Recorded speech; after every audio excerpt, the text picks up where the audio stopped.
Donc, on vous présente aujourd'hui une façon d'activer, désactiver les micros des participants lors d'une réunion. Il y a des nouvelles fonctionnalités dans Teams qui sont apparues il y a quelques semaines. On vous montre donc comment procéder pour bien gérer une classe avec les micros.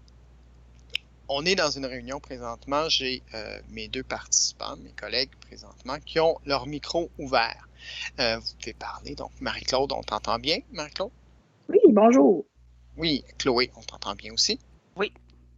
Je peux donc aller dans l'option colonne participants, afficher les participants ici à droite, et j'ai l'option de désactiver tous les micros. Si je fais ça, je pèse sur désactiver tous les micros, je dois confirmer, et je vais voir en bas que j'ai des icônes avec des micros barrés. Mais si, Chloé, tu veux parler, tu peux techniquement ouvrir ton micro, même pendant que je parle, et puis m'interrompre pour parler. Donc voilà, tu peux parler. Et Marie-Claude aussi, tu pourrais ouvrir ton micro et parler. Vas-y, fais la démonstration, s'il te plaît. Oui, je peux parler. Voilà. Donc, je peux donc désactiver encore une fois les micros si je le souhaite. Et je vais donc revoir mes micros barrés en bas. Mais j'ai une autre option qui est plus intéressante. Regardez donc l'icône des micros qui est un micro barré présentement.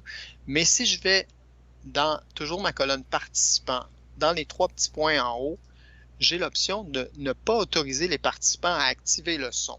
Et vous allez voir l'icône des micros en bas des participants changer.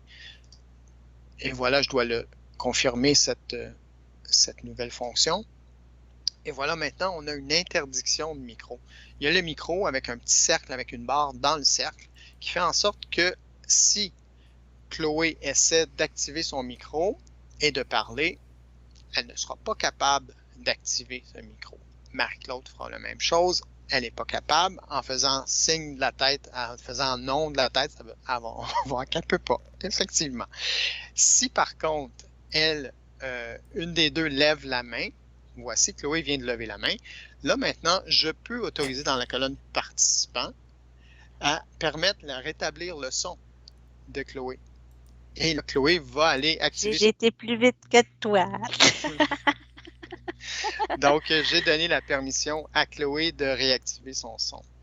Il ne faut pas oublier, après qu'elle ait parlé et posé sa question, même si elle a fermé son micro, parce que là, on voit qu'elle est revenue avec le micro barré, alors que Marie-Claude a le micro interdit. Il faut donc que si je veux pas qu'elle puisse m'interrompre et réactiver son micro pendant la présentation, il faut que moi, je revienne après qu'elle ait posé sa question, ne pas permettre de couper le son. Et elle va retrouver le micro interdit comme icône. Même chose donc pour Chloé, pas Chloé, mais Marie-Claude, si elle veut poser une question, elle va lever la main. OK, maintenant, Marie-Claude peut. Je vais permettre de rétablir le son de Marie-Claude. Et elle a un micro barré, elle peut donc réactiver son micro. Oui, désolé, il y a eu un délai de traitement dans mon ordinateur. Donc voilà, donc comment on peut donner la permission à des participants de parler alors qu'on a interdit l'utilisation des micros pendant une présentation, pendant une réunion. Donc, si on a plusieurs élèves, par exemple, qui sont en classe et on veut éviter qu'ils puissent activer et désactiver le micro pendant qu'on fait une présentation, ben, c'est l'option à choisir dans Teams. Et si on veut réactiver les micros interdits, on fait autoriser les participants à activer le son dans les trois petits points en haut de la colonne participants. Je confirme mon choix. Et maintenant, tout le monde est revenu avec des micros barrés ou des micros ouverts. Et tout le monde va pouvoir choisir le moment de leur parole, le moment de prise de parole. Voilà comment on utilise les nouvelles options de la gestion des micros dans une réunion Teams. Merci de votre attention. Merci, professeur Plante.